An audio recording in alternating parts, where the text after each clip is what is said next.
Entonces sí hubo mucha comunicación en ese camino, de cómo pasa un proceso de transformación una empresa del Estado, se convierte en una empresa de estándares globales. Y habían actos tan simples, Fabricio, que representaban un cambio cultural importante. Tienes razón, si 10 gerentes antes que yo le han dicho lo mismo y no han cumplido, ¿por qué yo, el gerente número 11 que llega sonriéndole y con buena gana, no va a cumplirle? Que comenzar a demostrar con hechos, hacer cambios para que comiencen a confiar. ¿Cómo se transforma la cultura de las organizaciones en una cultura? Hola, yo soy Fabricio Serna y esto es Cultura Empresarial, el podcast donde descubrirás los hacks que han permitido a las transnacionales más importantes de Hispanoamérica enaltecer su cultura gracias a sus perspectivas únicas e innovadoras. Antes de empezar, te recuerdo que tanto este episodio como los anteriores los encuentras en su versión de video en YouTube y en podcast en Spotify. En este episodio de Cultura Empresarial me acompaña Vidal Flores. Él es licenciado en Administración de Empresas por la Universidad Inca Garcilaso de la Vega de Lima, Perú. Tiene un posgrado en la Universidad del Pacífico y un MBA en la Universidad Peruana de Ciencias Aplicadas, un MBA internacional de la Universidad Politécnica de Cataluña en España y ha realizado estudios en universidades como Pekín, Berlín, Yale, Harvard y Michigan. Tiene más de 30 años de experiencia en recursos humanos, habiendo trabajado en empresas como Gloria, Gerdau, Sirder Perú y Alcoa. Actualmente es gerente corporativo de recursos humanos en Grupo F, reconocido en el ranking de los mejores lugares para trabajar 2024 y además mejor lugar para trabajar en diversidad, equidad e inclusión en el mismo año, promovido por Great Place to Work Perú. Vidal Flores además es vicepresidente de la Asociación Peruana de Recursos Humanos y fue nombrado uno de los top 10 HR Influencer en Perú en el 2023, 2022 y 2021. Ahora sí, disfruten de esta tan entretenida y enriquecedora conversación que tuve con Vidal Flores. Vidal, ¿cómo estás? Buenas tardes. Bienvenido a Cultura Empresarial. Gracias por aceptar esta llamada. Hola Fabricio, gracias a ti por invitarme y por permitirme estar aquí con todo tu público en este podcast, que nos vamos a divertir sin duda. A mí, naturalmente, me gusta empezar a hablar de diversos temas como la rutina y tal, pero ya que tenemos ese fondo, es indudable que te tengo que hacer la pregunta, ¿cuál es el libro que ahora tienes en tu mesa de noche o tienes en tu biblioteca personal y que estás leyendo apasionadamente? Mira, el libro que estoy leyendo que me está gustando muchísimo es la historia de Netflix, que se llama Aquí no hay reglas, ¿ok? Claro. Que creo que es un libro potente que todo líder y toda persona que trabaje con temas de cultura debería leer. Porque me encanta, de alguna manera, está en mi mesita de noche, no lo tengo en esta biblioteca acá porque está justamente acostada en mi cama, ¿ok? Porque creo que habla de una empresa innovadora y cómo rompe los esquemas tradicionales de hacer gestión, sacando las reglas para dar libertad y que la gente pueda innovar. La verdad que me parece súper potente, los recomiendo. Este libro que tiene un pasaje, una historia donde empiezan a cuestionarse si es que deberían ser blockbusters, si no deberían ser blockbusters, que si enviaban las películas o no las enviaban y tal, y así empieza a desarrollar la idea de Netflix. No. En realidad Netflix quiso venderle de alguna manera el proyecto a Blockbuster y Blockbuster lo rechazó. O sea, él quiso ser como una cadena que se complemente para ellos y como Blockbuster no quiso, Netflix generó el propio negocio. Pero lo interesante de este libro es que dice, para mí el resumen importante del libro es que dice que para que la gente sea innovadora o tener una empresa innovadora, tienes que conseguir densidad de talento, o sea, tener un 80% de gente talentosa dentro y quita las reglas, o sea, quita las reglas de vacaciones, quita las reglas de control de gasto, quita las reglas para que la gente decida. O sea, la misma gente se autogestiona, ¿no? En un mundo de reglas, las reglas como ponen parámetros para innovar. Entonces, en esa línea está planteado, aquí no hay reglas. Debe ser. Lo preguntaba justamente porque debe ser que yo he leído algún otro libro de la historia de Netflix que empezaba con esa escena la relación con Blockbuster es probablemente el determinante, ¿no? Sí, Marca empieza. un Lo hito realmente en el proyecto. comentan al inicio. Sí, tal cual. Y ahora, ya que lo dices, que me parece súper interesante, esto hablaba hace poco con un colega mío que me decía, mira, estoy como tratando de estructurar las vacaciones y esto, y desde el punto de vista corporativo más clásico, pues hay una norma para poder establecer el récord vacacional de las personas. Pero en compañías tan innovadoras justamente como esas, eso es como un diálogo realmente, ¿no? Si hoy de pronto prefieres tomarte el día libre, no tienes que avisármelo, tómatelo el día libre o tómalo como una vacación adelantada, etcétera, etcétera. ¿Cómo se puede hacer, por ejemplo, te lo pregunto, para regularlo en una empresa más tradicional? ¿No se puede de ninguna manera establecer ese tipo de mecanismos? Yo creo que uno va por cierta ruta, ¿no? No hay nada que puedas cambiar radicalmente. Yo creo, por ejemplo, en nuestra organización hoy día, me adelanto a contarte, lo que hacemos es que la persona cada vez que va cumpliendo 3 meses, ya tiene 7 días acumulados y ya puede ir saliendo. O sea, le damos la flexibilidad de no esperar al año para que acumule 30 días y tenga que salir. A los 3 meses ya le estamos programando, a los 6 meses ya tiene 15 días, o sea, llega al año y ya salió sus 30 días de vacaciones. Yo creo que es una flexibilidad no tan radical de que te autogestiones tú solo tus vacaciones y te organices en el año como lo hace Netflix, porque para una empresa innovadora nuevamente tienes que tener toda una estructura de base en la que se sustente esa forma, en la que todos puedan pensar en la misma manera y puedan autogestionarse. Y la base de todo eso tiene que ser la confianza también. Y eso hay que construirlo previamente, ¿no? Hablaba hace poco justo la semana pasada con la gerenta de Recursos Humanos y Clima y Cultura de Coca-Cola en México y le hacía una pregunta que te la quiero replicar a ti que está relacionada a esto. ¿Ya? Yo le decía, pero, ok, vamos justo a este ejemplo de las vacaciones, ¿sabes, Vidal? Y te quiero decir lo siguiente. ¿Y qué pasa si al final le has adelantado estas vacaciones, por ejemplo, vamos a decirlo, 15 días, ¿no? En el marco de los 6 meses de los que más o menos calculamos, y esta persona a los 6 meses se termina yendo? Visto desde la empresa, ¿esto fue una mala inversión? Nunca es una mala inversión, en realidad. Yo creo que las políticas que uno define o las reglas nunca son una mala inversión. Simplemente se tiene que ajustar a lo que corresponde legalmente y en el término de esa relación simplemente se hace las sumas y restas y no pasó nada, absolutamente nada.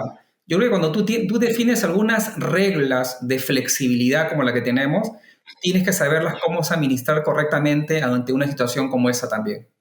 Lo hemos tenido y no hemos tenido ningún problema. Yo de repente, alguien que ha ingresado a trabajar recientemente y dices, Vidal, voy a entrar a trabajar contigo mañana, pero yo ya programé un viaje con mis hijos a Disney acá en 2 meses, por 2 semanas. Obviamente voy a ser flexible con él y dice, ok, entra a trabajar ahora y a los 2 meses te vas a ir 15 días de vacaciones. No le corresponden las vacaciones todavía, pero en la flexibilidad se las acepto. ¿Y qué pasa si al 3.º o 4.º mes me renuncia? Obviamente, yo le he dado más días de vacaciones de lo que le corresponde legalmente.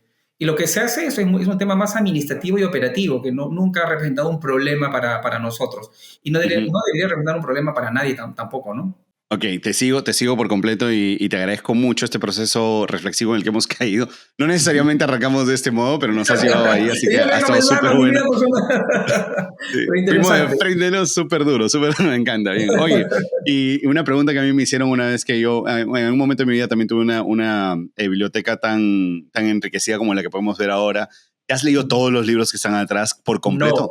Te confieso que no he leído todos los libros. A veces uno por impulso compra algunos libros que quiere leer y creo que llega el momento como correcto para hacerlo. Sí. Por ejemplo, me he comprado un libro aprovechando la feria del libro, me he comprado un libro de Marian Rojas, Cómo hacer que te sucedan cosas buenas, por ejemplo.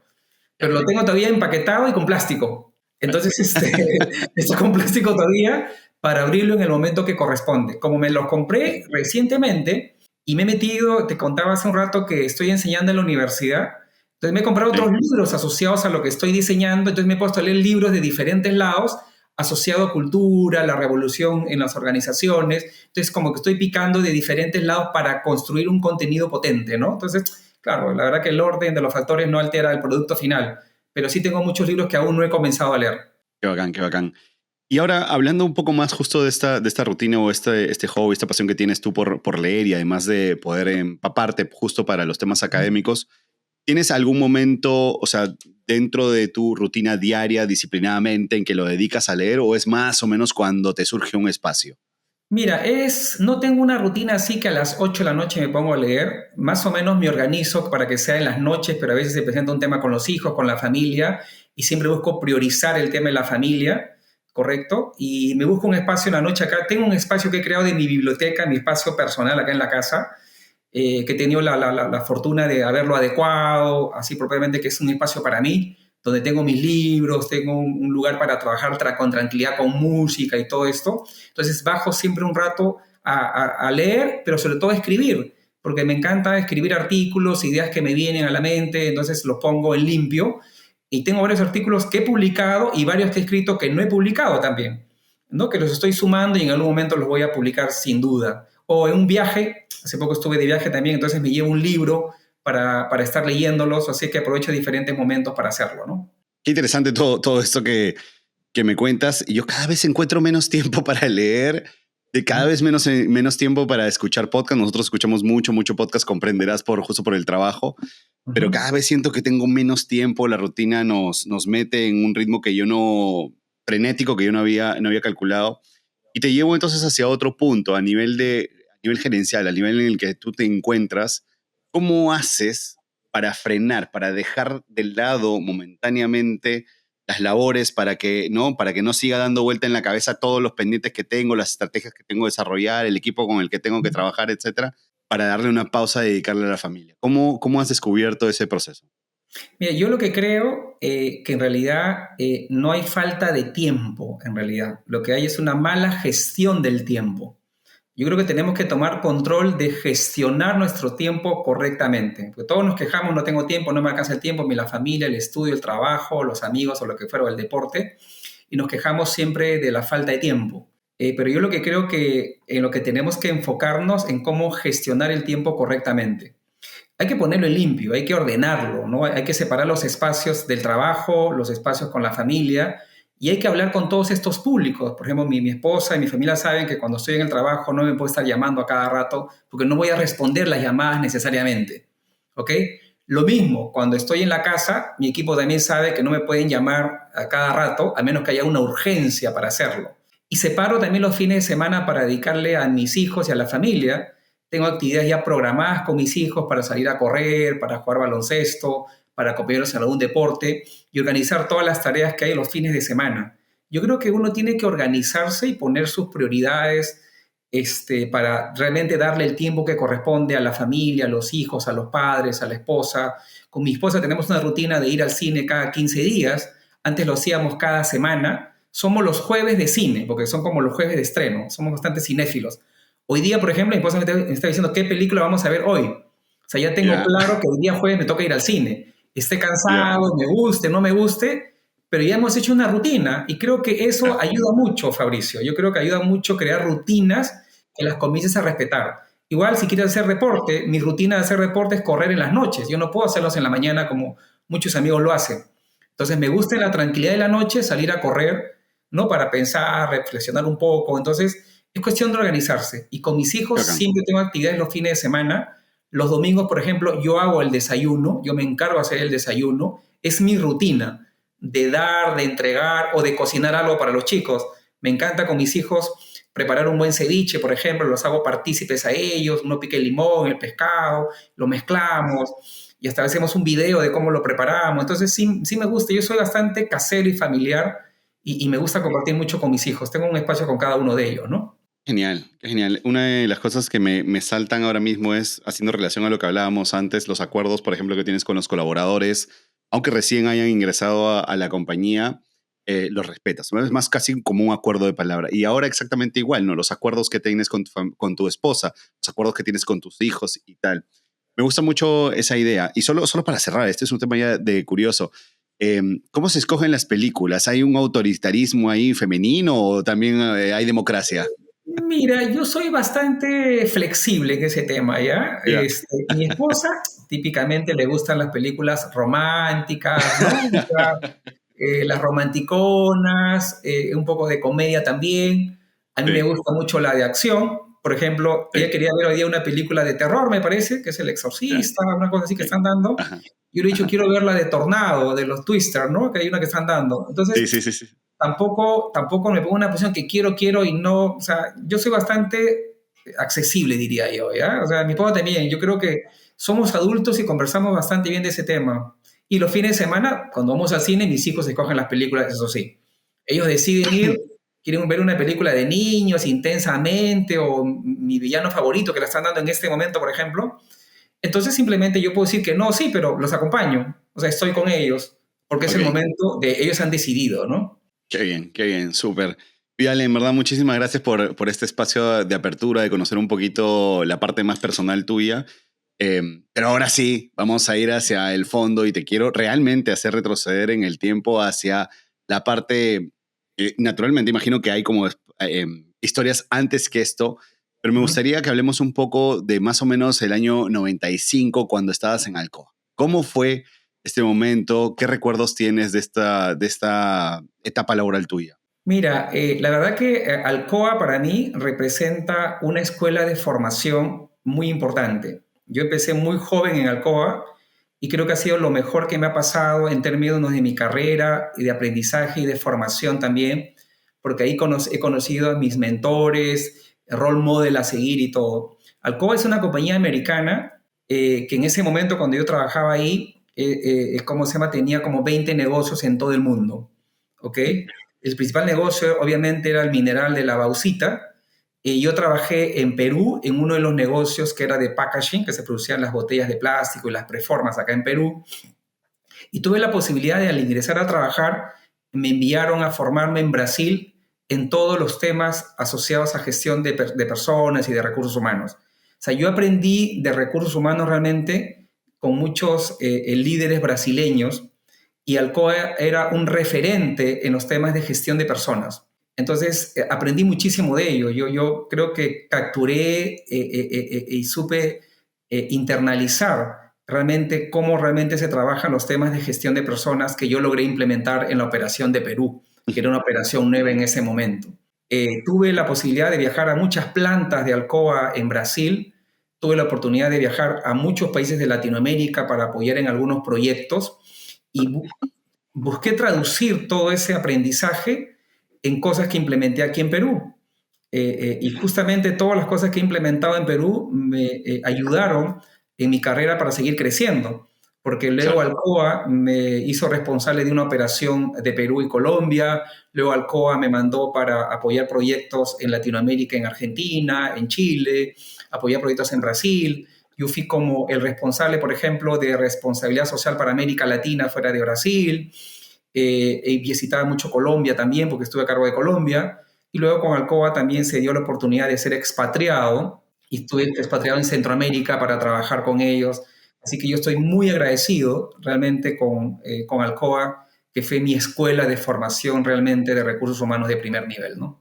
Quiero hacerte dos preguntas al respecto. La primera es, ¿recuerdas cómo fue tu llegada al Alcoa? ¿De dónde venías? ¿Cuál era el escenario en ese momento, ese contexto personal tuyo cuando llegaste al Alcoa? Sí, yo había trabajado en una empresa familiar avícola. Yo empecé a trabajar muy joven, a los 19 años en realidad. O sea, yo en realidad, parte de mi carrera, quizás te cuento algo previo a esto para que puedas conectar mejor Sí. con el previo Alcoa. Yo hice una carrera técnica primero de 3 años en informática, ¿ok? Y luego hice la universidad, la carrera de administración, ¿ok? Y mi primer trabajo en realidad fue como analista programador, o sea, yo era programador de computadoras, en realidad. Me encantaba mucho la lógica, la informática, y mis primeras prácticas la hice en una empresa grande que se llama Alicor hoy día acá, en ese momento se llamaba Molinera del Perú, y la verdad que me metí a entender mucho de la programación. En ese momento se programaba en lenguaje COBOL, ¿ok? Y yo ayudé a hacer un sistema, de planillas, en programar un sistema de planillas. Entonces, para yo trabajar en el proyecto de hacer un sistema de planillas, tenía que aprender cómo se calculan las planillas, cómo se hacen los descuentos de los tributos, de los impuestos, cómo se aplican las rentas, cómo se descuentan algunas de estas contribuciones al colaborador y todo lo demás. Tuve que aprender todo el tema laboral, legal, para traducirlo en un lenguaje de programación. Entonces, luego que aprendí esto, por ahí se presentó una oportunidad para trabajar en una empresa familiar, una agroindustrial, y entré como analista de nómina, analista de planillas. Ese fue mi primer trabajo en la parte hard de recursos humanos. Luego en esta empresa familiar estuve 3 años, creo yo, o 4 años, y luego renuncié porque me destacaron a trabajar en una ciudad fuera de Lima, que es en Trujillo, que esto estará como a unos 500 kilómetros de Lima para que se puedan ubicar también la audiencia, y dejo de trabajar con ellos y me vengo a Lima, y al poco tiempo se abre un proceso de postulación de una headhunter, y aplico a este proceso, donde participo con un montón de candidatos también, y bueno, yo soy el elegido para trabajar en Alcoa. Alcoa en ese momento estaba en una etapa preoperativa, montando una planta, una operación grande aquí en Perú. Entonces me contratan para hacer todo de recursos humanos, desde cero, porque no tenían nada implementado, ¿ok? y justamente aprendo de ellos, me mandan a diferentes países para aprender un poco de la cultura, de cómo debo gestionar personas. Yo incluso al inicio tenía a cargo el área de seguridad y salud en el trabajo. Claro. Yo aprendí mucho en una empresa industrial como Alcoa de todas las exigencias de un tema de una empresa en seguridad industrial. Incluso ellos me capacitaron para ser auditor de plantas industriales. Aprendí mucho de seguridad, pero aprendí mucho de personas también. Entonces, ahí conecto con Alcoa. Ingreso a trabajar en Alcoa y ahí un poco lo que te comentaba hace un ratito, que ya conecté con ellos para implementar todas las cosas que se me permitieron implementar en ese momento, ¿no?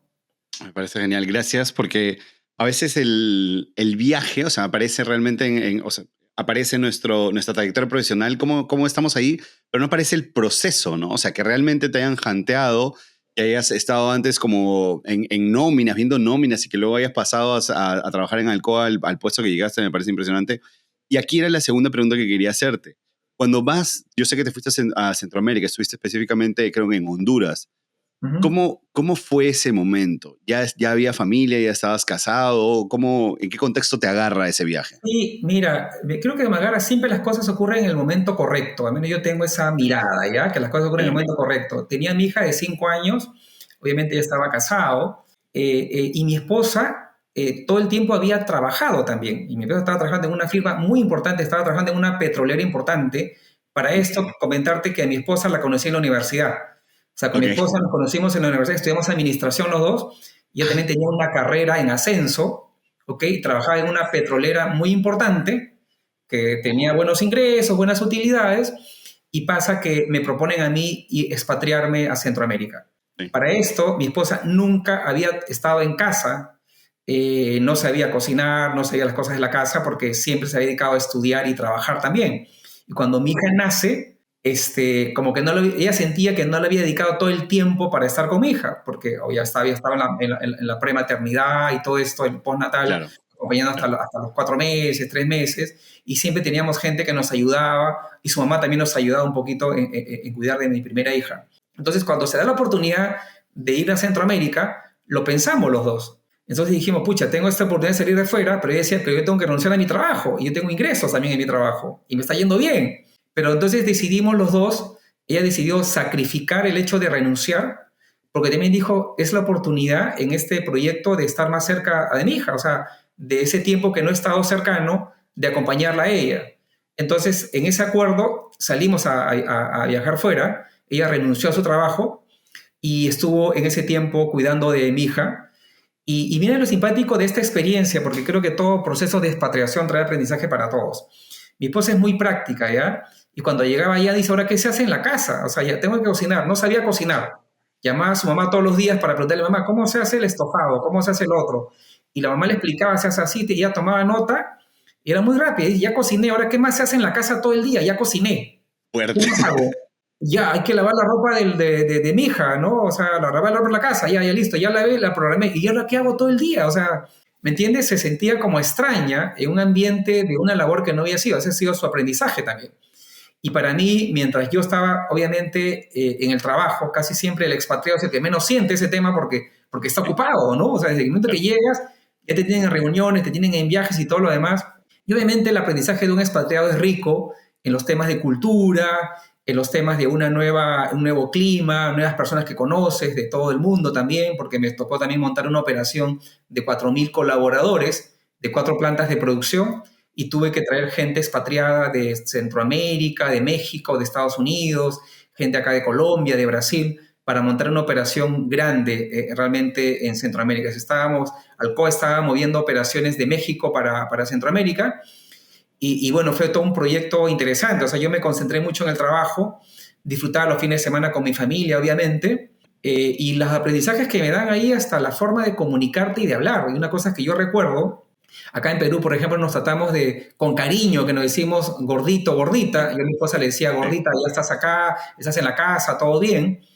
Y mi equipo de trabajo de recursos humanos allá en Centroamérica me escuchó una vez que yo hablaba con mi esposa que decía, ya gordita, ya llevo a la casa en la tarde, ya, ok gordita, ¿no? Y de pronto estaban cuchicheando ellos atrás y uno se atrevió a venir a hablar conmigo, ¿no? Una de las chicas me dice, señor, estamos molestos todo el equipo por la forma en la que usted trata a su esposa, me dice.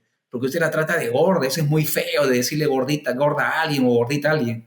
Y mira qué interesante, ¿no? Yo le dije, oye, no sabía que ustedes habían visto esto como malo, que yo le digo gordita a mi esposa.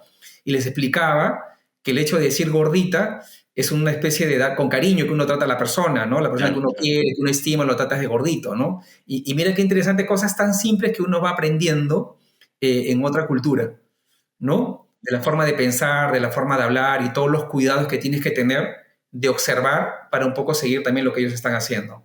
Yo creo que fue una rica experiencia y en ese proceso también de estar allá con mi esposa decidimos tener nuestro segundo hijo, porque decimos, oye, ya estamos descansados, estamos tranquilos, ¿no? Entonces hay que incrementar la familia y si bien es cierto, mi hijo tuvo producción centroamericana, decidimos que nazca acá en Perú. O sea, mi esposa vino de 8 meses de embarazo para que mi hijo naciera acá en Perú y mi hijo nació en Perú también, ¿no? O sea, mi segundo hijo nace en Perú y a los 7 días de nacido regresamos nuevamente a Centroamérica, a Honduras, para continuar nuestra vida ahí con la familia, ya con 2 personas más en casa, 2 bebés en casa, ¿no?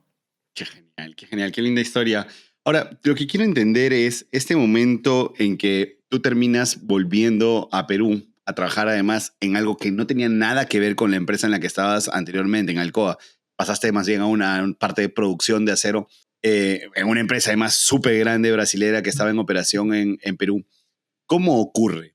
Te vienes de Honduras y directamente a operar en Perú con una empresa de Brasil. ¿Cómo se da este paso?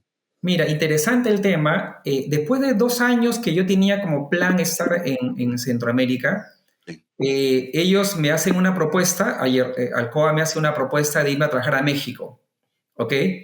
Y fue interesante, el siguiente destino nuestro iba a ser México. Y cuando voy a México, porque viajo a México ya en varias oportunidades para ir viendo esta propuesta, me hicieron una propuesta formal que estaba por escrito, con las condiciones de expatriado para irme a México y todo lo demás, Sí. pero tenía que mudarme a una ciudad que se llama Acuña, en el estado de Coahuila, ¿ok? Que es una ciudad fronteriza. Y yo evalué la ciudad y era una ciudad que sentía que necesitaba una ciudad todavía, no era tan moderna, que requería algunas mejoras en infraestructura de salud, de educación.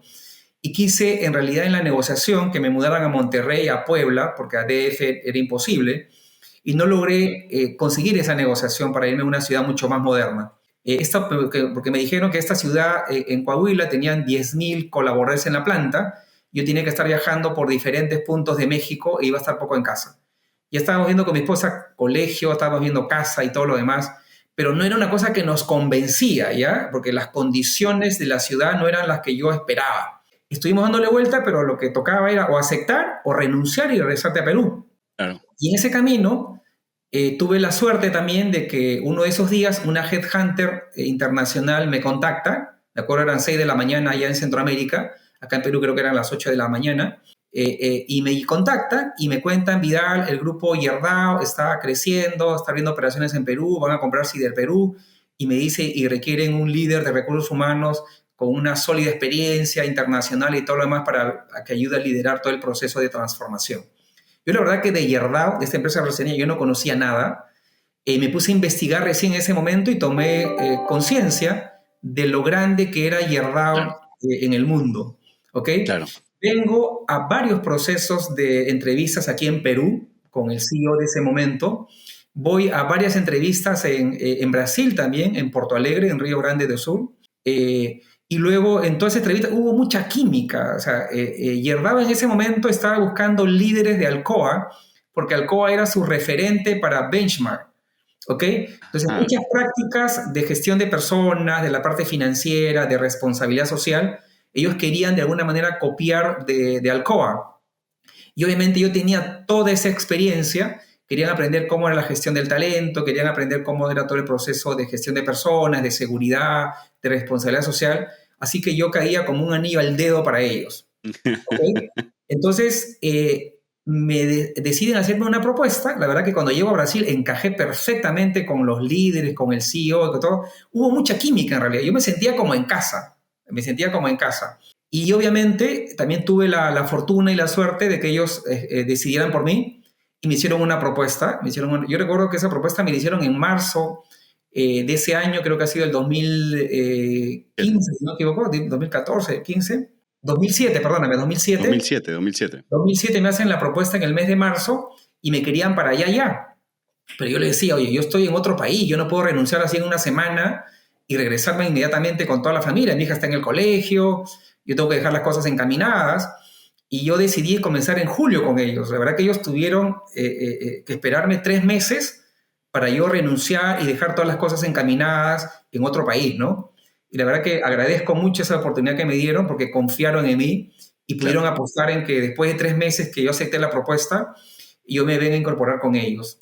O sea, yo para Sider Perú y Herdao acá, fui el primer ejecutivo peruano que ellos contrataron, porque tenían al CEO brasileño y tenían al brazo derecho, que era el gerente de operaciones brasileño, y la primera cabeza que ellos contratan es al líder de recursos humanos para que ayude en todo el proceso de cambio y transformación que iba a tener la empresa.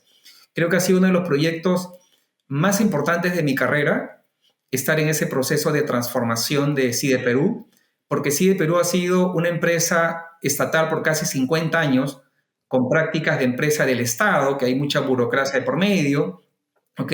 Y había que transformarla en una empresa de estándares globales, internacionales.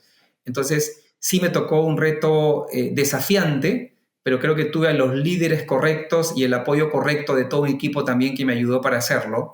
Que incluso te cuento que escribí un business case para la Universidad de Piura, que lo usan como un caso de transformación, business case como un caso de transformación de negocio en los alumnos de posgrado, ¿no? De cómo pasa un proceso de transformación una empresa del Estado y se convierte en una empresa de estándares globales, en realidad. Entonces sí, ha sido una experiencia sumamente rica e interesante y de mucho crecimiento para mí también. Me parece muy interesante y, o sea, ya que entiendo que en Alcoa estuviste cerca de 12 años y en CIDE Perú estuviste cerca de 7 años, quisiera detenerme en este último caso para entender más esos retos que estabas enfrentando en ese momento. Recuerdo que hace algunos episodios atrás, uno de los primeros que tuvimos en Cultura, entrevisté a alguien que justo había pasado un proceso muy similar y él me decía, lo caso era que cuando estábamos en estas empresas que se convertían ya privadas, no teníamos referencias de los estándares de calidad o de cómo se tenían que hacer las buenas prácticas, porque era una empresa estatal donde casi había un capataz, era el que mandaba y todo, y entonces las áreas como no existían, me contaba él. Entonces él me decía, lo que hacíamos era como pedirle a las empresas grandes que ya eran privadas y que existían en Perú, que nos permitan capacitarnos con ellos, ¿no? Es un caso muy particular de una minera que hace este juego que va con Goldfish, le dice a Goldfish, oye, por favor, quiero ver cómo operan ustedes dentro, que tienen estándares ya establecidos, para ver si los aplicamos en esta empresa que ya no es pública, que ahora va a ser privada y tal, ¿no? ¿Cómo se hizo? ¿Cuáles eran los retos que teníamos específicamente en CIDE Perú cuando llegaste tú, cuando tomaste control? Mira, el diagnóstico de CIDE Perú en ese momento era una empresa de 4.000 colaboradores. Sí. Con 2 sindicatos bastante fuertes, una empresa sindicalizada muy fuerte. Tenía una mala reputación con la comunidad porque contaminaba, era real que tenía una contaminación visible en realidad, con muchas demandas laborales por los temas sindicales. Una empresa del Estado suele arrastrar muchas demandas laborales, con muchos compromisos incumplidos con la gente, con muchos compromisos incumplidos con la comunidad también, ¿ok? Y con un bajo nivel de productividad, porque la productividad de una empresa del acero se mide de toneladas por colaborador. Y ponte una idea que era más o menos como 200 toneladas por colaborador era el estándar que tenía CIDE Perú, y en ese momento el benchmark era de 1.000 toneladas por colaborador, en las empresas más tecnológicas y sofisticadas, ¿ok? Entonces había que transformar todo eso. Yo creo que la ventaja que tuvimos nosotros es que tuvimos el soporte de una compañía como Herdao que ya tenía otras plantas que habían pasado por una experiencia similar, ¿ok? Y lo que yo hice cuando ingresé a Herdao es que visité muchas de esas operaciones. Había una operación en Brasil, justamente en la ciudad de Ouro Branco, en Río Grande do Sul, que había sido privatizada también con un tema similar al que vivió CIDE Perú. Entonces me tocó visitarla, me tocó entender el proceso que llevaron, cómo lidiaron con los temas sindicales, con la gente y todo esto. Y visité otras operaciones como benchmark de Herdao también, en América Latina. Entonces sí tuve como que una referencia de las cosas, de lo que tenía que hacer. Pero tú siempre, lo que va a pasar siempre, Fabricio, en este tema de benchmark, tú entiendes el qué tienes que hacer. pero no tienes claro el cómo tienes que hacerlo. El cómo tú lo tienes que encontrar de acuerdo a tu cultura y a tu realidad. Claro. ¿Ok? Porque el cómo es el proceso. Claro. Entonces, lo que me tocó es armar un plan de trabajo, un proyecto de transformación que no fue nada fácil, pero que finalmente los resultados después de los 7 años se evidenciaron, ¿no? En el camino, negociar con el sindicato. Yo recuerdo muchísimo mi primera reunión con el sindicato de obreros, ¿ya? Que yo lo cito, muy amables, para poder conversar con ellos y conocerlo y presentarme. Y recuerdo muchísimo esta historia. Yo entro a la sala donde estaba el equipo, el sindicato estaban sentados todos al frente. Entro yo con 2 colegas más que me acompañaron y saludo, buenas tardes, ¿cómo está? Yo soy Vidal Flores, vengo acá a conocerlos. En mi gestión aquí he sido nombrado para ayudar en la gestión de talento y de personas en Siderperú y Errado. Y lo primero que me responde el secretario general, me responde como gritando, golpeando la mesa, y me dice, ustedes nunca han cumplido con nosotros, y todos se ponen a gritar y a hablar.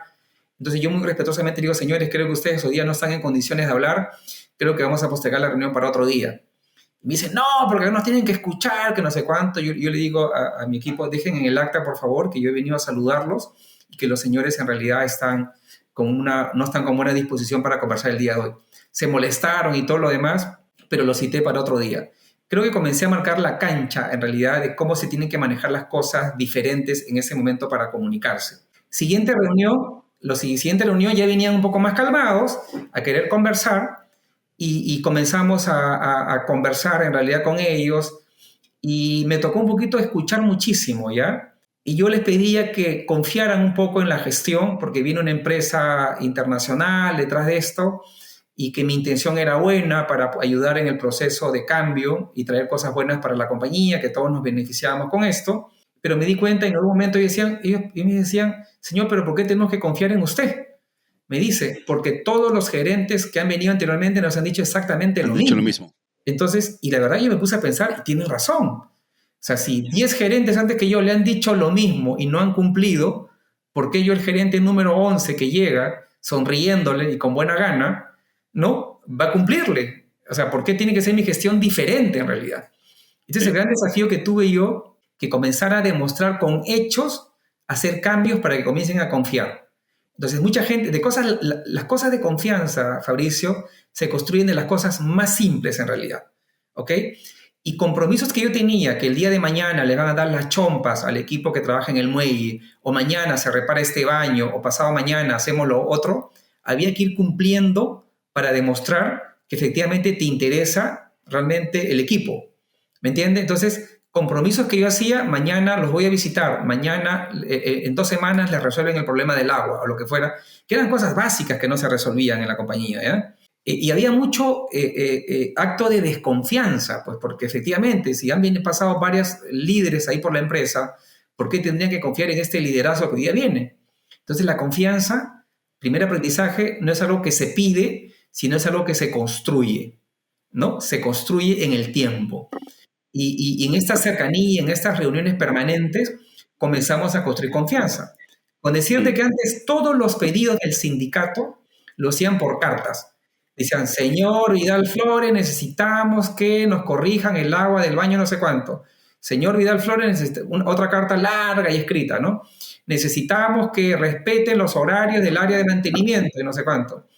Entonces yo le dije, y en Siderperú, como tenían una cultura de burocracia, tenían archivos de todas las cartas de respuesta que nosotros les dábamos a ellos de cada carta que me enviaban. O sea, tenían mes de enero del 2000 tanto, todas las cartas recibidas del sindicato y todas las cartas de respuesta que nosotros le mandamos. O sea, del sindicato te mandaban cartas de 10 páginas o 3 páginas. Sí. Queremos que no sé cuánto, del día 15, no sé cuánto, que nos respondan. Y tenía un equipo que respondía, el día 15 ya reparamos los baños, y hemos resuelto. Como que dejaban constancia y evidencia de todo.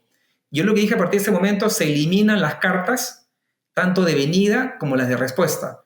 Y dijeron, no, ¿y cómo va a quedar en evidencia que lo que hemos pedido? Niño, tiene que comenzar a confiar. Y cada cosa que yo dejaba en el acta, que la próxima semana se resuelve, se resolvía. Todos los compromisos que hacía se comenzaron a resolver. Entonces, la confianza se iba construyendo porque iba cumpliendo con ellos. Claro. Cosas que me pedían, a veces tenía que ceder en algunas cosas que de repente no eran tan rápidas de hacer, pero dije, ok, hay que hacerlo porque tienen que comenzar a confiar en nosotros, en la palabra. Entonces, eliminamos toda esa burocracia de cómo se llama, del archivo, que se generaba de respuestas por escrito y permanentemente, que era una burocracia enorme, ¿no? Entonces, este es un tema de cercanía. Comencé a crear espacios para visitar la planta todos los miércoles de visita a la planta, ¿no? Y yo lo llamaba la hora de la seguridad. Todos los miércoles yo me ponía mi casco, me ponía mis botas y mi uniforme y estaba visitando una planta, la planta de mantenimiento, la planta de aceros, de laminación, y estaba reunido con toda la gente y con los principales líderes recorriendo esa planta para hablar con la gente, para conectarse con la gente y todo lo demás. Entonces, la confianza se iba construyendo de cercanía, de empatía, ¿no? De comenzar a hablar, crear espacios de mucha comunicación para contarles que viene la nueva compañía, cuál es el objetivo, cuál es el propósito, la nueva misión y visión que teníamos de Sideperú para hacer las cosas mejores y más grandes. Entonces sí hubo mucha comunicación en ese camino. Y habían actos tan simples, Fabricio, que representaban un cambio cultural importante. Con decirte de que en la compañía tenían la planta, para que tengas una idea, de una planta industrial de 500 hectáreas. Es una ciudad en realidad. Sí. Es 500 hectáreas que tiene como 7 lagunas dentro, tiene un muelle marítimo y con decirte que tiene restos arqueológicos de cerros dentro, o sea, tiene el Cerro de la Culebra y todo lo demás con restos arqueológicos. Para movilizarte de un lugar a otro necesitas un bus, por lo enorme que es la planta, ¿ok? Teníamos como que 4 plantas bien identificadas y teníamos 4 comedores y yo para ir de una planta a otra pasaba un bus permanentemente que recorría toda la planta para llegar a un lugar a otro. Es una planta muy grande en realidad, ¿ok? Entonces, en la planta lo que había es que había una reja que separaba al personal administrativo, las oficinas administrativas, de las oficinas de la operación, de la planta industrial. Yo decía, pucha, ¿y esta reja qué hace acá? ¿Por qué está en ningún sentido de separación? ¿No? Como el personal de operación y el personal administrativo. Entonces lo que hicimos nosotros es derribar esas rejas para integrarnos. Esto me sonaba como el muro de Berlín, te lo juro, porque... Algo súper simbólico, ¿no? Rejas es un acto simbólico, un ritual, claro, de que estabas generando cambios de integración, de que todos somos uno. ¿Y por qué existían estas cosas también, ya? Porque en el pasado, aparentemente, había muchas discusiones y disputas con actos de huelga, que como que el grupo de trabajadores como invadía la otra zona o hacía manifiestos de dañar propiedad del otro lado, y habían quedado como que esas rejas de separación, como que parecía que un otro fuera el enemigo, ¿me entiendes? Entonces eran señales que no ayudaban al cambio. Entonces comenzamos a quitarlas. En el auditorio, por ejemplo, de la empresa, había un auditorio para 150, 120, 150 personas, que los primeros asientos, las primeras filas, eran asientos bien cómodos, que se reclinaban y todo lo demás, que eran bien altos, y todos los demás asientos eran como de madera, como de un estándar de una butaca normal de cine. Entonces, el mensaje que transmitía eso era que los de adelante, los líderes, se podían sentar en un asiento mucho más cómodo y reclinable, y todos los demás estaban en un asiento tradicional. Entonces, cosas que hicimos, incluso con un liderazgo que me acompañó, que fue mi jefe en ese momento, decidimos que esos asientos que están en esa primera fila, le pedí a ella, al equipo, que lo muevan en la última fila. Aquí los asientos son iguales para todos. Y el que va a estar más cómodo es el que se sienta al final. Entonces, comenzamos a hacer señales de cambio muy básicas como eso. Claro. Por ejemplo, todos los líderes tenían el estacionamiento marcado con, ¿cómo se llama? Con sus nombres. Claro. Vidal Flores, estacionamiento no sé cuánto. Juan Pérez, estacionamiento no sé cuánto. O sea, todo el equipo de gerentes tenían como que sus nombres impresos en el piso, que eran su estacionamiento. Decidimos quitar los nombres de todos y que la gente se estacionaba donde estuviera disponible. Se han hecho cambios de ese tipo, en realidad, que al inicio le afectó a la gente, porque decía, no, pero yo soy gerente y necesito un espacio que me asigne. Señores, espacio vas a tener porque alcanza, pero lo vas a usar en la medida que vas llegando y esté disponible, lo ocupas. Entonces, comenzamos a dar señales de horizontalidad, en algunos casos, así como que a la prepo. No es que, porque yo le consultaba a ellos, vamos a hacer esto, la gente no les iba a aceptar. ¿Me entiendes? Igual con las oficinas. Yo cuando llegué así de Perú, yo tenía unas oficinas, creo que han sido las oficinas más grandes que he tenido en toda mi carrera, la verdad. porque era una oficina que tendría que, creo yo, que unos 50, 60 metros cuadrados tenía mi oficina, que era enorme, con una vista linda al jardín, tenía una secretaria en la puerta, y yo la verdad que yo no estaba acostumbrado a trabajar con una secretaria, yo siempre he sido muy independiente en hacer mis cosas, mis correos, y como una oficina tan grande que podía jugar ahí ping-pong y todo, o sea, entonces este tipo de oficinas comenzamos a derribar las oficinas, ¿no? O sea, todos los gerentes decían, yo quiero mi oficina cerrada porque yo hablo cosas privadas, no. Comenzamos a quitar las paredes y a unificar y dar señales de horizontalidad. La verdad que la que era mi secretaria en ese momento, yo le dije, yo la verdad que no sé cómo trabajar contigo como secretaria, le digo. Pero lo que te propongo de repente es que tú veas temas laborales, ¿no? Porque era una abogada que estaba trabajando de secretaria, dándome soporte, y yo le dije, mira, yo me hago mis cosas solos, yo te pido mejor que te metas en el equipo de relaciones laborales, y aprendió esta chica con mucho talento sobre temas laborales, hoy día con decirte que es una gerente de recursos humanos en México. ¿Qué dices? Era una chica que estaba como soporte administrativo, que había estudiado en la Universidad de Trujillo, la carrera de Derecho, y estaba como secretaria en ese momento trabajando conmigo. Y hoy día es una gerente de recursos humanos en una empresa importante en México. Entonces, yo creo que las señales de confianza, o sea, construir confianza se construye con hechos concretos, ¿no? Con actos, con situaciones en realidad que tú puedes demostrar que efectivamente las cosas van a ser mejor y diferentes, ¿no? Mi historia en Siderperú cierra con algunos números importantes, ¿ya? Yo te dije, cuando entré a Siderperú habían 4.000 colaboradores. Cuando yo dejo Siderperú, lo dejo con 1.200, 1.300 colaboradores. Fíjate lo difícil en una empresa donde había expectativa de generar más empleo, porque venía una empresa transnacional grande, ¿no? Como parte del grupo Yerdao, la expectativa de crecer en personas y al revés, con un sindicato que son duros, tener que cerrar cada año, digamos, cesando 500 personas, 1.000 personas, porque te decía que la operación era improductiva, o sea, habían demasiadas personas trabajando en la compañía. O sea, en una planta donde tenían que haber 100 personas, en una de las plantas habían pues 500 personas o 400. En el área administrativa habían secretarias de secretarias y un montón de jefaturas que era bien verticalizado, porque las estructuras en el Estado son bastante piramidales, ¿correcto? Entonces, el resultado es que al final yo dejé la operación con un nivel de productividad por colaborador de más o menos de 400 toneladas o 500 toneladas por colaborador, lo que eran 200. Dejé la compañía con unos ratios de favorabilidad de la encuesta de clima bastante bueno. Dejé a la empresa también con una reputación con la comunidad sumamente importante. Yo trabajé muchos proyectos de responsabilidad con la comunidad y lo que buscamos es crear el vínculo y la confianza con la comunidad, que la comunidad te dé la licencia social de operar de alguna manera. Claro. La comunidad hizo una inversión importante, visto bueno, ¿no? Que nos den el visto bueno para operar, la licencia de operar, ¿no? ¿Y cómo logramos eso? Dos cosas importantes en Siderperú.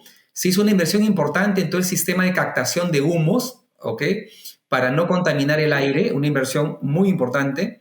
Y lo que hicimos también, muchos proyectos con la comunidad, como por ejemplo un proyecto que se llamaba el Technical School, donde reclutábamos cada año más o menos entre 100 a 150 jóvenes que terminaban el colegio para formarlos dentro de la planta de producción, en una alianza que hicimos con Senati. Los preparábamos como 3 años a los chicos, una formación dual, o sea, se capacitaban y a la vez implementaban cosas en la operación. Que de este equipo incorporábamos a trabajar a la empresa todos los años entre 40 o 50 chicos. Los más talentosos se quedaban a trabajar con nosotros en Siderperú. Fue un proyecto que ganó creatividad empresarial, ¿ok? Porque era insertar jóvenes, uno en el mundo de la educación, pero sobre todo en el mundo del trabajo, y jóvenes que nosotros formábamos con becas gratuitas, ¿ok? Y fue también este grupo de jóvenes los que fueron la sucesión de mucha gente ya mayor que había en Siderperú en ese momento, que trabajaban muchos años. Te conté que hace un rato que mucha gente tuvo que cesar porque ya tenían muchos años trabajando y era improductivo en algunas plantas, en algunos procesos y trabajos. Entonces, este equipo se incorporó bastante bien. Trabajamos muchos proyectos con la comunidad en los temas medioambientales, trabajamos mucho en los temas de educación, en los temas de salud, hicieron muchos proyectos con la comunidad cercana, que la verdad que Sider Perú se convirtió en un referente en los temas de responsabilidad social. Se convirtió en un referente en los temas de gestión de personas también. Se convirtió en un referente de una empresa del Estado que se transforma con estándares globales. Entonces, creo que para mí fue una experiencia rica trabajar acá con un equipo potente de líderes, con un equipo de trabajo que ayudó en este proceso de transformación cultural de lo que presentó hoy día Sider Perú. Sider Perú es un benchmark de empresa, es una de las empresas más rentables de los negocios de Yerdaba en este momento. Eso es un poquito lo que quería contar de esa linda experiencia que para mí representó Sider Perú del Grupo Yerdaba en ese momento. Quienes no necesariamente nos escuchan desde Perú, ¿de qué estamos hablando cuando hablamos del Grupo F?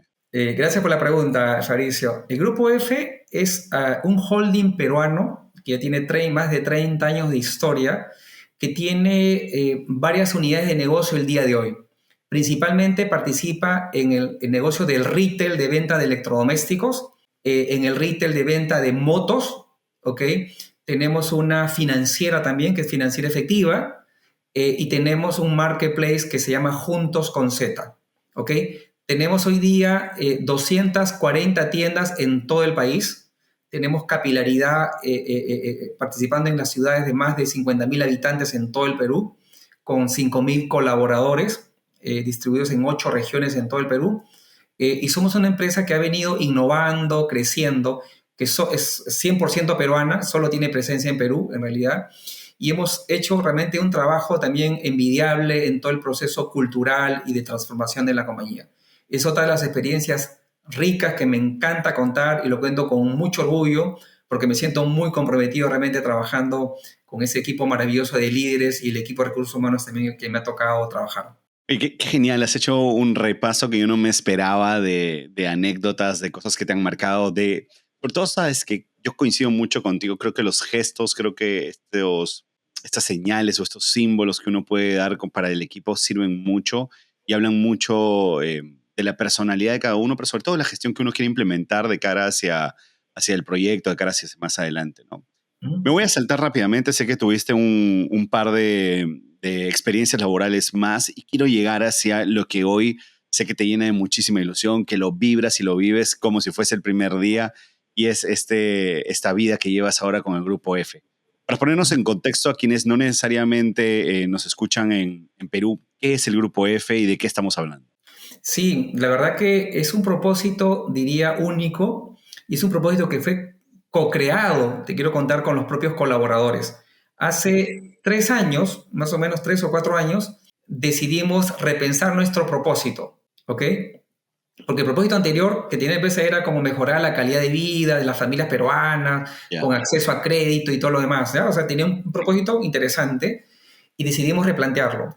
¿Y de dónde sale el tema de replantearlo? Hicimos el trabajo con una consultora internacional cuando decidimos trabajar el proyecto de Employee Experience y se hicieron encuestas al 70% de colaboradores, se hicieron focus group, se hicieron entrevistas individuales, entrevistas grupales, ¿ok? Para rescatar qué es lo que los colaboradores valoran mucho más en la compañía, ¿no es cierto? ¿Cuáles son estos drivers que nuestra gente valora más? Y uno de esos drivers que salió de estas entrevistas, encuestas que hicimos, es que uno de ellos es que decían que la empresa le permitía alcanzar sus sueños. Así como salía a alcanzar sus sueños, salía también que se sentían bien cuando son desarrollados y valorados, ¿no? Cuando trabajan en una empresa con propósito y alguien que les dé crecimiento. Pero el 63% de todos los encuestados decían que la empresa le permite alcanzar sus sueños. Y la verdad que nos pegó tanto ese tema que ni lo habíamos pensado y dijimos, oye, ¿y por qué el tema de alcanzar los sueños no lo convertimos en el propósito? Porque es lo que la gente valora. Y efectivamente hicimos un trabajo tomando de referencia lo que la gente decía, decidimos cambiar el propósito en uno que sea simple y muy potente. Cumplir sueños de clientes y colaboradores. ¿Y cómo lo hacemos? Me preguntas, Fabricio. Porque realmente en todo lo que hace y lo que hacemos en el Grupo F, cuando nosotros vendemos un electrodoméstico, cuando damos un crédito hipotecario, un crédito personal, realmente estamos cumpliendo los sueños de clientes. Porque el cliente no está comprando un electrodoméstico, está comprando un televisor que es entretenimiento para la casa, el sueño de tener el televisor. cuando el cliente pide un crédito hipotecario, tiene el sueño de la casa propia. Claro. Entonces tú estás cumpliendo el sueño. Cuando se compra una lavadora, su sueño es que mejore la higiene y la limpieza en la casa. Cuando compras un equipo de sonido, es entretenimiento para la familia. O sea, la gente compra sueños en realidad. Entonces, obviamente cumplimos sueños de nuestros clientes. En el tema crediticio, o su primer carro, su primera moto, es un sueño en realidad. Y descubrimos que nuestra gente también tenía sueños, que los sueños de nuestra gente estaban asociados mucho con la familia. El sueño de nuestra gente era que sus hijos tengan una buena educación. Claro. El sueño de nuestra gente es comprar su primera casa, comprar su primer carro. El sueño de tener su primer viaje con la familia. El sueño era que su esposa termine sus estudios universitarios. ¿Me entiendes? Entonces, descubrimos que nuestra gente tenía sueños también. Y todos los beneficios que hemos construido en la compañía para los colaboradores están vinculados a que cumplan los sueños. O sea, cuando sacamos, la gente que tenía el sueño de la casa propia, sacamos un producto de crédito hipotecario especial para nuestra gente para que cumpla el sueño de la casa propia. Había el sueño de que la gente quería crecer en la compañía. Al año promovemos 300 colaboradores, así tangibles, que están creciendo y tienen una nueva posición. El sueño era que sus hijos se eduquen. Hemos sacado 3 beneficios vinculados a educación. El primero, el bono de escolaridad. A todos los colaboradores que tienen hijos en edad escolar, ¿ok?, les damos un bono anual a los que ocupan los primeros puestos. El año pasado creo que hemos repartido a 150 o cerca de 200 niños han ganado este bono escolar, que es un bono que reciben de 400, 500 soles cada uno de los hijos. O sea, ayudamos de alguna manera con una subvención. Y los chiquitos, cuando los juntamos en una reunión así virtual, que se conectan de todo el país, contentos y felices, mostrando que su bono, cómo lo usaron, que lo usaron para ayudar a la familia, que se compraron sus útiles y todo lo demás. La verdad, enriquecedor lo que hacemos para que cumplan los sueños de la educación de los hijos. Creamos el bono a los estudios superiores. Si no tienes hijos en edad escolar y tu hijo está en el instituto, está en la universidad, en cada ciclo académico de tu hijo, ¿ok?, que demuestres que está en el tercio superior, ¿ok?, tu hijo también recibe un bono por cada ciclo académico, recibe un bono también de 400 o 500 soles para que le ayudes con la educación de tu hijo también, ¿ok? Entonces también es otro beneficio que nuestra gente valora. Los ayudamos a cumplir los sueños de la educación de los hijos. Y no nos dimos cuenta que no habíamos creado el bono para el propio trabajador, si quiere estudiar. Y creamos también hace 2 años, creamos el bono le llamamos el modo de educación efeccional, porque la verdad que hemos creado una cultura de todo lo vinculamos con la letra de F. El bono efeccional, somos efectivos, somos efeccionales, cultura F, actitud F, la verdad que, o vitamina F, tenemos todo un lenguaje en nuestra cultura que lo usamos con F. Decimos actitud F con los 3 dedos también, que es la letra E de F, ¿ok? Que representan pilares realmente, o sea, hemos creado muchos rituales alrededor de nuestra cultura, ¿no? Pero te termino de contar este beneficio de cumplir los sueños. Entonces, creamos también el bono a la excelencia académica para los propios colaboradores. Entonces, si tú quieres estudiar en la universidad, en el instituto, igual, por cada ciclo de estudios, te doy un bono, pero tienes que demostrarme que estás en el tercio superior. Porque si estás con nota de 11 o lo que fuera, o sea, no ganas el bono. O sea, está asociado a un tema de meritocracia también, y al tema del esfuerzo. Entonces, hemos creado estos beneficios y muchos más vinculados a cumplir los sueños. Y con decirte que nosotros encuestamos a la gente cada 6 meses qué porcentaje está cumpliendo sus sueños. Y nos encontramos con la sorpresa que el 43% ya cumplió el sueño de la casa propia, que el 35% ya cumplió el sueño del auto, que el 30 y tanto por ciento. O sea, tenemos números que demuestran que nuestra gente dice que cumple los sueños. Y algo que hemos creado importante ahí en la parte de la cultura, Fabricio, es que en todas nuestras tiendas a nivel nacional, igualito en las oficinas del back office, tenemos un mural que se llama el mural de los sueños. Es un mural chiquito que dice mis sueños a cumplir para este año. Y todos los colaboradores escriben mi sueño para este año es tal cosa. Entonces, es un mural visible que cuando ingresas a trabajar lo vas a ver todos los días ahí, ¿no? Y lo que hacemos a final de año, tenemos unos stickers que la gente va colocando, sueño cumplido. Van pegando los stickers, qué sueños van cumpliendo. ¿Ok? Entonces, este mural lo tenemos en las oficinas administrativas acá y en cada una de las tiendas que tú visites en un momento puedes preguntar, quiero visitar tu mural de los sueños y vas a encontrar el mural de los sueños de nuestra gente. ¿Qué ha hecho nuestra gente de creativa en algunas tiendas? ¿Ok? Este mural lo han hecho con fotos, o sea, la casa de prueba ponen la foto de la casa, ¿me entiendes? O el auto, o su hijo que está con su birrete graduándose. O sea, hay fotos. Y fíjate qué importante cómo visualizan de alguna manera el lograr este sueño, y todos los días cuando vas a trabajar es como el motivante, que te recuerdas que como que te da una visión y un propósito, ¿no? Que trabajo para alcanzar los sueños.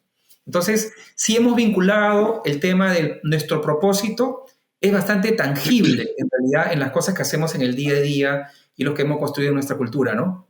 Una de las cosas más bacanas que yo siempre he creído es que estas encuestas de clima y cultura, ¿no? Te dan algunas señales de lo que está ocurriendo, rápidamente tienes que mejorar algunos temas, etcétera.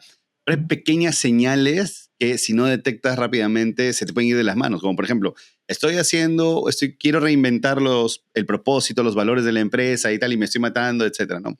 Alguien me dijo, justamente además en una entrevista de cultura, me dijo que tanto el propósito como los valores de la empresa no los marca la gente, me decía él en esta entrevista, que de aquí te la paso para que lo escuches.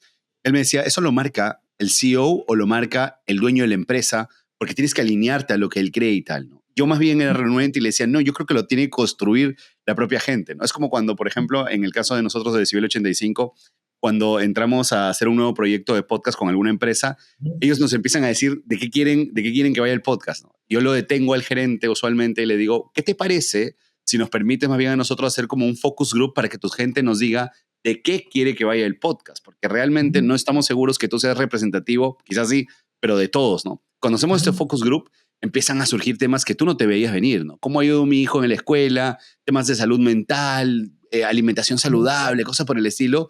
Y el gerente dice, yo quería hablarles, no sé, de temas de, no sé, estándares de calidad. Es que no quiere la gente escuchar necesariamente eso, quiere que le ayudes en la vida, ¿no? Y parece genial porque ustedes han abierto realmente todo, los han escuchado y han generado todos estos beneficios, estas buenas prácticas que me parecen alucinantes que están teniendo el Grupo F. Relaciono todo esto que te he comentado para hacerte una pregunta puntual. Yo con todo lo que acabas de contar, es imposible que me quiera ir el Grupo F. ¿Tu tasa de rotación es alta o no? Yo creo que mi tasa de rotación hoy día es una tasa de rotación bastante controlada. Okay. Estamos nosotros más o menos en el 22%, 23% de rotación anualizada. ¿Okay? El estándar de este negocio, de esta industria de retail, suele ser 50%, 40%. Cuando yo ingresé al Grupo F hace 7 años, Fabricio, la rotación era más de 100%. O sea, yo la encontré con 99.7%. Sí. Me cuentan que un año antes, yo no tengo historia de eso, no la puedo validar, pero me cuentan que en algún momento era 120%. O sea, 5,000 colaboradores rotaban y se iban todos los años de la compañía. Con todo ese trabajo que hemos hecho con foco en las personas, ¿no? O sea, con una cultura de employee experience y todo lo demás, hemos logrado crear condiciones, beneficios que han hecho que la rotación hoy día esté en este nivel. Hemos llegado a 17% de rotación. Hoy día creemos que ha aumentado un cachito y hay una tendencia general en este sector de incrementarse. O sea, tenemos que seguir siendo creativos para saber qué nuevas cosas implementamos. Pero una encuesta que nosotros tomamos y nos ayuda muchísimo es la encuesta que se llama ENPS, que es Employee Net Promote Score. Todas las empresas que trabajan con culturas de Customer Experience o Employee Experience, las de Customer Experience miden el tema de NPS, ¿ok? Y la parte del empleado se llama, la letra E, NPS, de Employee Net Promote Score. Y esto es una pregunta muy ácida, ¿ok? Con una calificación del 1 al 10. ¿Recomendarías esta empresa para trabajar? Del 1 al 10. Y solamente te vale el puntaje que es 9 y 10 como promotor. Si la gente ha marcado entre 1 y 6, restas esto al resultado que has obtenido de los pocos que te han dicho 9 y 10. Y lo que son notas 7 y 8 son pasivos, o sea, ni suman ni restan. Entonces se llama promotores y detractores, ¿ok? Entonces es una prueba bien ácida. Nuestro ENPS hoy día es de 62%, ¿ok? Por lo ácido que es esta prueba en realidad. Y esta prueba nos permite encontrar de comentarios de detractores o de promotores, qué estamos haciendo bien, qué no estamos haciendo bien. Por ejemplo, hoy día en la mañana tuve reunión con algunos líderes de cobranza que habían venido de todo el país. He tenido reunión con ellos hoy días temprano porque tengo muchos espacios de comunicación con el liderazgo, es clave en este modelo. Y les compartía los resultados del Employee Experience, de INPS, de ese grupo del equipo de cobranzas. ¿Qué tenemos que mejorar? ¿Qué valora nuestra gente? Y veía línea de carrera, valoraban mucho los pagos puntuales, los beneficios, los valoran bastante bien, pero decían cuáles son los dolores de ese equipo de cobranzas que había que mejorar. Oye, el tema de los horarios, de la flexibilidad, conocer a mejor profundidad cómo les pagamos sus incentivos, siempre hay cosas que mejorar en realidad. Entonces ya tomábamos acciones que teníamos que hacer con cada uno, con los líderes. Entonces salí de esa reunión construyendo con ellos algunas acciones y tareas con las que regresábamos, ¿no? Y los compromisos que salíamos de esa reunión. Entonces, permanentemente estamos teniendo conversación con los líderes y el equipo de cobranzas tenemos más o menos 500 personas trabajando en el área de cobranzas. Entonces, esos líderes supervisan a 500 personas. Entonces, era importante hacer un plan de trabajo con ellos, pero se construye con ellos, ¿me entiendes? La solución de cómo tienen que crecer un mejor liderazgo, porque nadie es perfecto siendo líder y uno lo aprende en el camino. Y estos espacios de conversación, que me encanta tenerlos, son de reflexión, de repensar, de cómo tenemos que hacer las cosas diferentes con ellos también, ¿no? Me parece muy, muy interesante lo que comentas. Yo a esto quería sumarle solo básicamente una pregunta muy corta.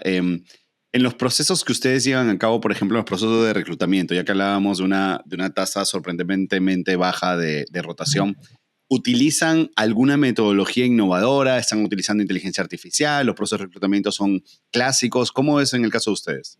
Mira, la verdad que usamos una cosa muy práctica que se llama el role playing. O sea, más que la entrevista, o sea, aquí, es que a nivel masivo, nosotros contratamos más o menos 200 personas al mes, ¿ya? Entre 150 y 200 personas al mes en todo el país. Y la gran fuerza que contratamos son vendedores, son cajeros, cajeras,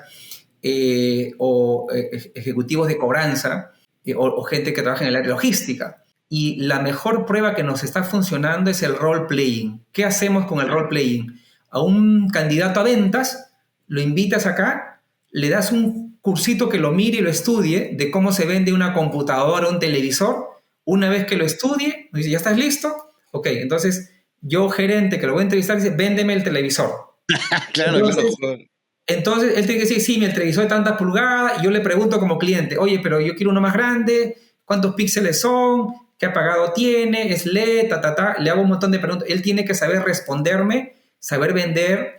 Yo miro que tenga un buen abordaje para saludarme y mirarme a los ojos, que me asesore correctamente, que explore mi necesidad y que haga un cierre de agradecimiento correcto. Entonces, más que la prueba que me diga que este es el bueno, o sea, sí les tomamos algunas pruebas básicas en realidad, pero lo que más nos ayuda es el role playing, que lo evalúa mi equipo, ¿no? Y dice, o ellos mismos lo evalúan en realidad si pasa, y es el elemento con el que hoy día estamos incorporando a la gente. La inteligencia artificial sí te ayuda para hacer filtros, pero probablemente eso te ayude mucho con los niveles administrativos, pero entienda, vas a buscar una persona con inteligencia artificial en Pichanaki, en Puerto Maldonado, en Quillabamba, o sea, en Nauta, donde es un pueblo chiquitito, o sea, no es que tampoco tengas 100 candidatos para que la inteligencia artificial te los filtre, ¿me entiendes? O sea, Bambamarca, o sea, hay que pensar en la realidad de nuestro negocio y nuestro país. O sea, yo voy a Nauta es un pueblito pues de 30,000 habitantes o 40,000 habitantes, o sea, yo no es que diga, oye, voy con inteligencia artificial a conectarme y todo lo demás. Con decirte que una vez yo implementé una plataforma de inteligencia artificial ya hace 4 años, incluso 5 años, ¿cómo se llama? Para reclutar gente, pero que pedían que el trabajador se descargue una aplicación en el teléfono y que tenga buena señal. Lo quise aplicar en la selva de piloto. En la selva llegaba 1G, no había 4G. Muchos de los trabajadores no tienen un smartphone, son chicos jóvenes, recién que están empezando su vida laboral, que con suficiente memoria para que se descarguen la aplicación. La prueba demoraba como 20 minutos. Tú te vas dando cuenta en la práctica de que te encuentras con una realidad que en provincia el papá todavía lo manda al hijo a buscar trabajo con su currículum bajo el brazo y que vaya y que toque la puerta a la planta, a la empresa. O sea, inteligencia artificial dice, yo voy con inteligencia artificial, soy moderno. Tienes que leer a tu público. Claro. cuando vamos allá, el público todavía, los chicos van con su currículum porque el papá dice, busca trabajo, anda, sale a buscar trabajo.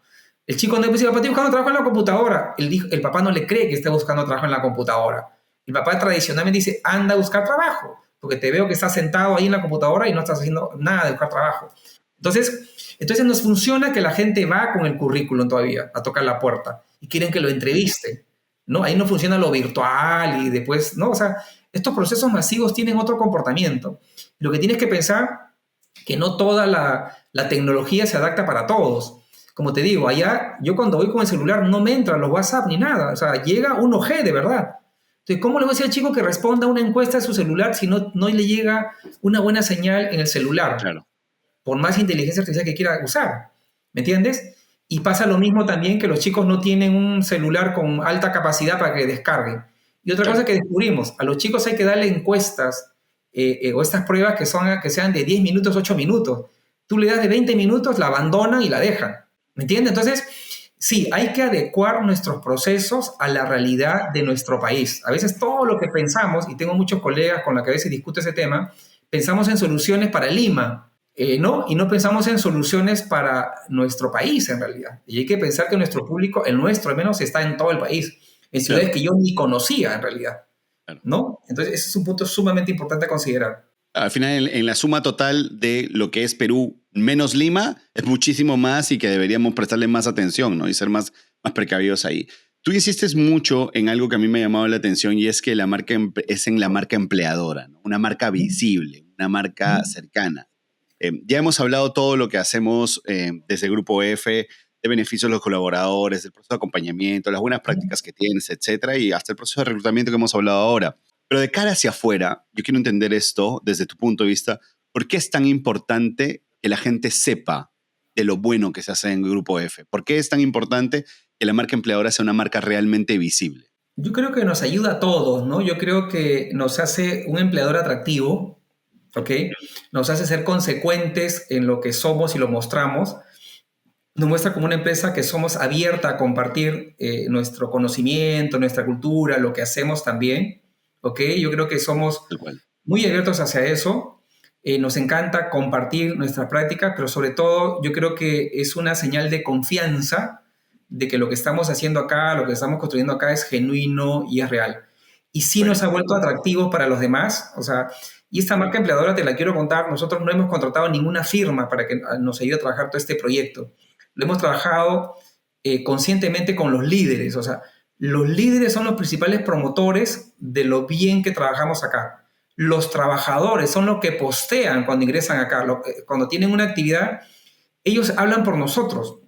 O sea, hemos llegado a un nivel realmente en la cultura y en la marca empleadora que son los trabajadores que muestran con orgullo que ganaron un premio, que tuvieron una capacitación, que lograron un reconocimiento de la compañía y lo publican en todas sus redes, porque muestran con orgullo. O sea, ellos son realmente nuestros principales embajadores. Hoy día a veces lo hacemos nosotros menos, pero son los propios colaboradores que los hacen más. Incluso nos taguean en cada uno de los posts que ellos hacen en todas sus redes sociales. Entonces, sí, yo creo que eso ha traído un beneficio muy bueno de win-win para ambos, ¿no? Para la empresa, para el colaborador, del orgullo de trabajar acá en la compañía. Y la comunidad también nos ve como lo que realmente somos, ¿no? Genial, genial. Muchas gracias por eso. Era como una pequeña curiosidad que tenía ahí al final nada más. Vidal, hemos llegado ya hacia el final de esta conversación. Es probablemente el episodio más extenso que hemos tenido, pero también uno de los más ricos que he tenido. Muchas gracias, sinceramente. Quiero terminar solo con una pregunta puntual. Mira, probablemente dentro de unos meses, semanas o simplemente días, Ariana, Diego y Rodrigo se van a topar con esta entrevista y probablemente se van a sentir tan orgullosos y felices como nos hemos sentido de nosotros compartir espacio contigo. Si pudieses dejarles un mensaje oculto en este podcast, en este episodio, ¿qué les dirías? Que son en realidad la principal motivación de mi vida. Quiero contarte que en la compañía implementamos un photocheck familiar, que es este. Quiero que lo veas, por favor. Y este photocheck familiar Increíble. Es mi foto con mi esposa y mis 3 hijos. Y hay una frase que dice ahí en la foto que dice, mi motivación y mi familia es mi motivación. Uh-huh. Entonces, cuando tú me preguntas qué mensaje le dejaría a mis hijos, ¿qué es ese? Que realmente son mi motivación, que gracias a ellos he aprendido a ser padre, que gracias a ellos he aprendido a ser líder también, porque para mí los hijos son una bendición que llega a tu vida, a tu familia, para que tú puedas evolucionar realmente, para que puedas crecer como líder. Y mi principal responsabilidad que tengo con ellos es de guiarlos, orientarlos, formarlos, y le da mucho sentido y propósito a mi vida. Entonces, si tengo que decirles algo, es agradecer realmente de que sean parte, que hayan llegado a nuestras vidas, a nuestra familia, realmente para seguir evolucionando y creciendo nosotros como seres humanos. Entonces, eso es lo que les diría a mis hijos en realidad. Se los digo siempre, ¿no? Vidal, sinceramente, gracias por este recorrido en tu historia profesional, por los lugares en los que has pasado, por esta apertura y quizás hasta por este espacio de vulnerabilidad que nos has permitido ver hoy. Sinceramente, muchas gracias por habernos acompañado. Vidal Flores y el Grupo F son unos grandes representantes de lo que es la cultura empresarial. Gracias, socio. Te agradezco, Fabricio. Muchísimas gracias realmente por esta invitación para conversar con ustedes. Me he sentido muy cómodo y gracias por hacer todo este recorrido de mi vida personal y profesional. Gracias, Fabricio. Así terminó mi conversación con Vidal. Si algún pasaje de este episodio te ha resonado, tu misión hoy es compartirlo. Y nos serviría mucho si te suscribes a nuestro canal de YouTube o nos dejas 5 estrellas en Spotify. Eso nos ayudaría a llegar a más personas interesadas en este tipo de contenido como tú. Yo soy Fabricio Serna. Gracias por llegar hasta aquí.